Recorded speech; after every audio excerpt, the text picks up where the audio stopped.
Oh, dari dulu Pak D sharingnya itu saja, tidak ada peningkatan. Karena channel ini channel tutorial YouTube teman-teman ya. Apalagi yang bisa saya bagikan. Pak D teori melulu itu buktinya channelnya juga tidak mendapatkan monetisasi sampai sekarang gitu. Ya itu kalau tuh ada pertanyaan wajar ya. Yang pertama yang bertanya begitu ada kemungkinan menonton videonya tidak sampai selesai.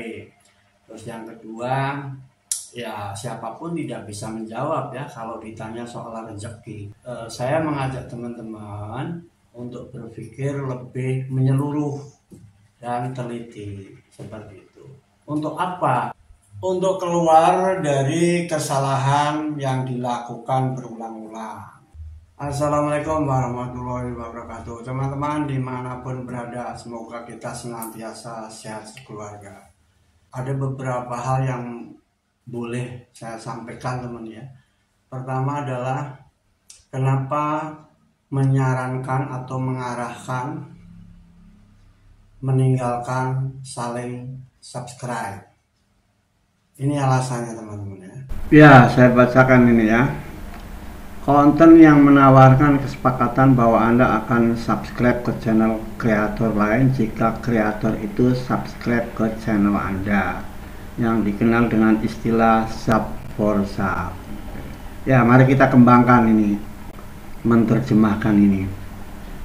Itu tadi potongan dari pedoman komunitas ya teman-teman, itu yang termasuk dalam kategori spam. Ayo mari kita bahas lebih dalam. Semoga memberi manfaat. Tadi saya nggak mau itu masalah-masalah melulu, nggak ada solusi. Kita harus tahu dulu akar masalahnya teman-teman ya, baru kita bicara solusi.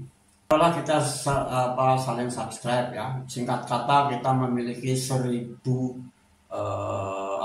personil ya di komunitas itu. Tercapailah sudah 1000 subscriber dengan cara saling sub tadi. Oke, selesai itu masalahnya untuk urusan 1000 subscriber.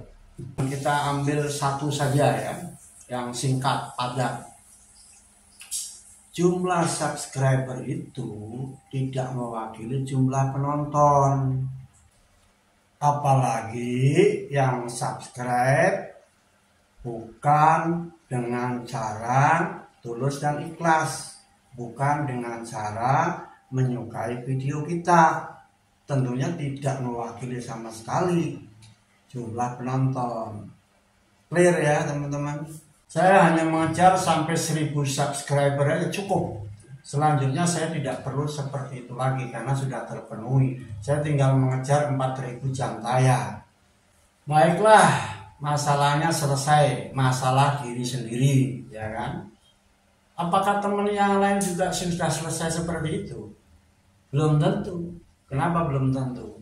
Ketika terbentuk 1000 members ya, 1000 personil, itu kan tidak serta-merta dalam hitungan menit atau hitungan jam atau hitungan hari, ya, langsung 1000.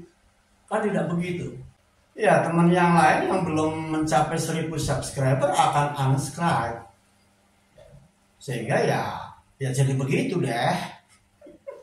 Muter-muter begitu. Itu cara pandang saya.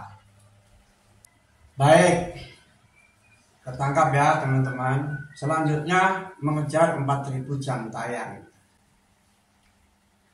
Seperti kita tahu teman-teman, merubah kebiasaan itu sangat sulit. Bisa, namun sangat sulit. Contohnya kita biasa pakai jam tangan di sebelah tangan kiri, gitu. Mau kita pindah nih, pakai jam tangan sebelah kanan, tangan kanan. Itu kan hal ringan saja. Itu kan sudah kikuk ya. Artinya apa? Artinya kita sangat sulit ketika akan keluar dari kebiasaan. 4000 jam tayang ini bukan sesuatu yang mudah. 1000 subscriber ini sesuatu yang sangat mudah.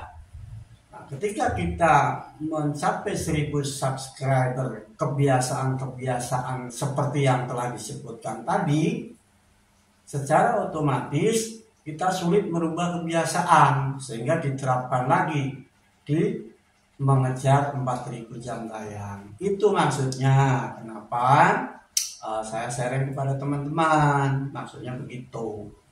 Sudah lebih dari cukup Pak De teorinya. Sekarang solusinya bagaimana? Baik, ini seperti ini teman-teman. Solusinya sederhana saja teman-teman ya. Ada 2 hal saja solusinya, plus 1, jadi 3 lah ya. Pertama yang teman-teman perlu perhatikan, pantangan untuk YouTuber pemula jangan dilanggar. 1. Yang kedua kali, belajar menyukai tantangan, belajar menghadapi tantangan. 2. Yang ketiga kali, sudah saya share semuanya. Silakan jika berkenan ditonton kembali, diingat, dicatat poin-poinnya, dan praktekkan. Itu saja, tidak jauh-jauh dari situ. Semangat berkarya, sukses bersama.